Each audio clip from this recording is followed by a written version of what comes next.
Jean d'Ormesson est un écrivain français au style absolument truculent, très érudit, à la parole légère, doté d'une curiosité insatiable et d'un regard clair et toujours renouvelé sur le monde.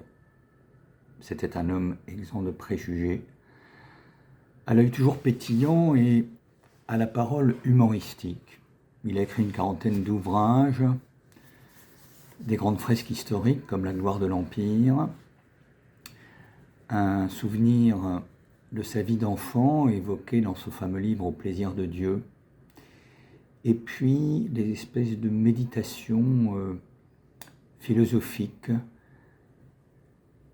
qu'il a publiées dans plusieurs ouvrages, dont Qu'ai-je donc fait, qui est sorti en 2008, et qui est un livre qui mélange souvenirs et réflexions philosophiques. Voici un florilège de ce que vous pourrez trouver dans cet ouvrage. Concernant l'histoire, il dit « La question est de savoir si le monde n'a pas toujours été en train de se découdre et de se défaire. Depuis les temps reculés, chaque génération a eu le sentiment que ses valeurs disparaissaient et que l'avenir était lourd de menaces. À plusieurs reprises, la crise de découragement et de méfiance à l'égard de l'avenir semble avoir été aussi forte qu'aujourd'hui. » Sur Dieu, Jean d'Ormesson nous dit « Je n'aime pas tellement ceux qui savent qu'il existe et qui en profitent pour me donner des leçons. J'aime encore moins ces esprits soi-disant libres qui savent avec certitude et qui répètent à tout vent qu'il n'existe pas. Je ne sais pas si Dieu existe. Les fameuses preuves de son existence ne me paraissent pas décisives. Les efforts, dans l'autre sens, pour démontrer qu'il n'existe pas, me semblent le comble de l'absurde, des positions sociétales. Tout ce qu'on peut faire avec Dieu, ce n'est pas de le connaître, ni d'accumuler des arguments pour ou contre son existence, ce n'est même pas de parler de lui, c'est d'espérer qu'il existe. » Concernant ses propres contradictions, il avouera « Je n'aime pas l'argent, mais je n'ai pas détesté en avoir. Je sais, on peut en sourire. Je me moque aussi des honneurs et je ne les ai pas refusés. »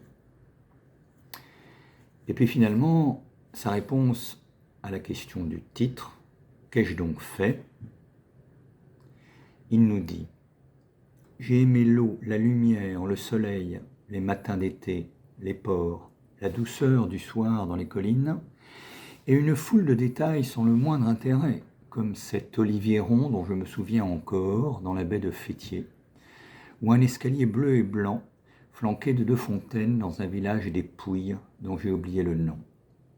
Je ne regrette ni d'être venu, ni de devoir repartir vers quelque chose d'inconnu dont personne, grâce à Dieu, n'a jamais rien pu savoir. J'ai trouvé la vie très belle et assez longue à mon goût. J'ai eu de la chance, merci. J'ai commis des fautes et des erreurs, pardon. Le monde est une drôle de machine à faire verser des larmes de sang et à rendre fou de bonheur. Je me retourne encore une fois sur ce temps perdu et gagné et je me dis, je me trompe peut-être, qu'il m'a donné, comme ça, pour rien, avec beaucoup de grâce et de bonne volonté, ce qu'il y a eu de meilleur de toute éternité, la vie d'un homme parmi les autres. Voilà, donc on retrouve là le style extrêmement truculent dont je vous parlais, plein de philosophie et finalement de bonheur d'exister qui est celui de Jean d'Ormesson. Il faut lire Jean d'O.